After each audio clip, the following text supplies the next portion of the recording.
Okay, hello everybody. Good evening. It's very good to see you again. So I come to the end of almost a week-long visit to Ukraine with lots of visits, technical visits, and just now a meeting with the president. So I'm at your disposal for any question that you may have. Thank you very much. Raf Sanchez from NBC News. The Ukrainian government is warning the Russians may launch a fresh offensive potentially in the coming weeks. Have the Russians given you any assurances they will not attack power plants again like they have in the past? Well, obviously, I do not consult with them on military operations. This would be completely out of my mission. But I am very clear about the absolute necessity to exclude nuclear facilities, nuclear power plants from any military action. This is, of course, a permanent message that I have for everybody. And so Fred Blanken from CNN, first of all, what are the working, as far as the Zaporizhzhia power plant is concerned, what are the working conditions like for the IAEA staff that are on the ground there? Is it workable conditions? And then second of all, is there still enough qualified personnel there to control all those processes? Because we have heard that some of the Ukrainian personnel that was then basically taken over by the Russians has decided to leave. Well, there are two issues there. To start with the last point that you're making, it is true that there has been quite a dramatic reduction in the number of staff. Normally, a facility like this has around 10,000 people working, and now we are down to 3,000, more or less. Of course, this may vary. It is sufficient to run the operation in the current conditions. You may be reminded that the plant is not producing energy at the moment. It is still operating at a very low regime that is needed, what we call in the jargon cold and hot shutdown, the 6 reactors. So they do have the people to do this operation, but of course it is a source of concern. My technical staff is looking at this, including the ISAM's experts there on site. And regarding your first question on their conditions, they are fine. Of course, this is a facility that is under special circumstances, but they are fine and they can do their work correctly. I am in contact with them daily, several times a day. I have a question. My question is about the permanent missions of International Atomic Energy Agency, when they will start to work at all stations, plants, and what they will do there. Can you please? Yes, of course. Well, they have started, with the exception of Khmelnitsky, which is going to start tomorrow or the day after tomorrow. But they have started. They are there already, and they have a long list of things that they need to do. You know, a nuclear power plant is a very big a place where there are many things that need to be checked. We are going through a number of activities that we are going to be working with of course, the Ukrainian regulator and also Rosatom. There is, apart from that, there are some issues related to supply chain. In the current conditions, it is very difficult sometimes to get replacements, pieces, equipment that are needed for the normal functioning of the plant. So we are looking at lists of equipment that Rosatom and the regulator have submitted to us, and we're going to be working to try to provide those. So each plant is different. Each plant has its different characteristics and issues, and this is why we have a permanent mission of experts at each one of them, so we can look into what is needed at every place, according to their needs, of course.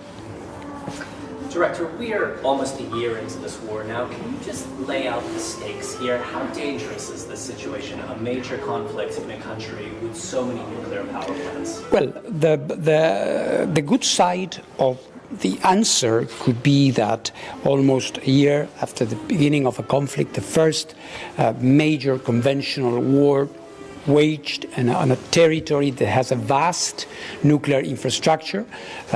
We've seen difficult moments. We had very difficult moments, challenges there, blackouts where the facilities were operating in emergency mode, and we saw the resilience of the system. This is very important. We saw that the regulator was well prepared. We saw that the staff at the plants was reacting in the way they should, and we are here. And this is the other thing. This, as any, I would say, war, it has a transformative effect, and we don't know exactly how it will affect us all in the end. But one thing I can say, the IAEA has changed. The IAEA is been doing and is being called to do things that one could have not imagined before. And also for us, it has been a challenge, and we are very, I would say, committed to continue doing what we are doing. I think the situation is very precarious, as I'm always saying. I'm very worried about Zaporizhzhia. I'm very worried. What you said in your first question is an element, but even without new offensives or new campaigns, it's always on the front line.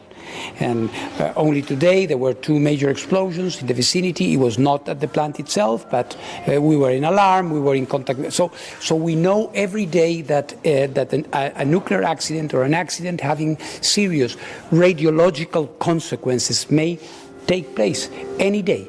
This is why I'm so concerned, and this is why I'm still saying, and I will continue to say it, the establishment of a protection zone around the plant is indispensable. What's it like dealing with Rosatom? Is your relationship, is it cordial, is it professional? It's professional, as it should be, it's professional. And I think we had heard some reports that the Russians possibly were thinking of essentially connecting Zaporizhzhia to their own power grid. Have you seen any? No, I haven't seen anything to that effect. And if it was the case, our daily updates would report that, of course. How are talks going about a protection zone? Well, as I have been saying, I would love to come and tell you it's agreed. Everybody agrees on something, which I believe is important. The plant needs to be protected. There is no doubt about it.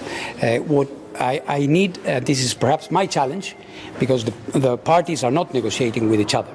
It's the Director General of the IAEA putting forward proposals that are hopefully viable, that are reasonable, that are technically sound, and that they do not get into areas where it should not get, into the military operations or considerations, because of course that would be inappropriate. So this is what I'm doing. I continue to do that. I had a good conversation with the President about that. I am going to visit Russia soon, pressing for this. I think it's absolutely necessary. Do you find a spirit of goodwill, of cooperation when you meet with Russian officials? Do you feel they wish to cooperate and achieve something here? Well, your question is an interesting one, because it has a subjective element to it. Do I feel that they want to cooperate? I have a professional engagement with them. They know that when the IAEA is engaging and is asking and requesting objectively technical questions, that they have to comply with, because at the end of the day we should not forget that the safety standards that we are trying to implement have been agreed by everybody. So until I have an indication that that there is no engagement, I want to believe that the professional engagement is there. Please don't misunderstand me. This is not a value judgment. I'm not here attributing merits or lack thereof.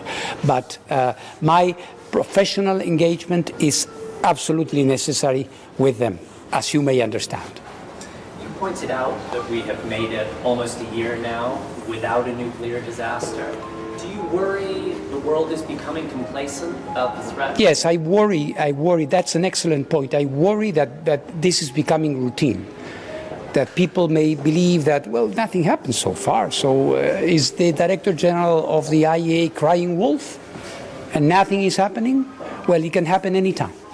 So, and my duty is to do everything I can to prevent that from happening. When we had Fukushima, we could blame Mother Nature. Who are we going to blame if something happens? I have been saying we need to do this. I have been saying this would be the consequences of a radiological accident. We need to avoid it while there is time. So I hope my call is heard. Well, thank you very much. I hope to see you soon. Thank you. Thank you.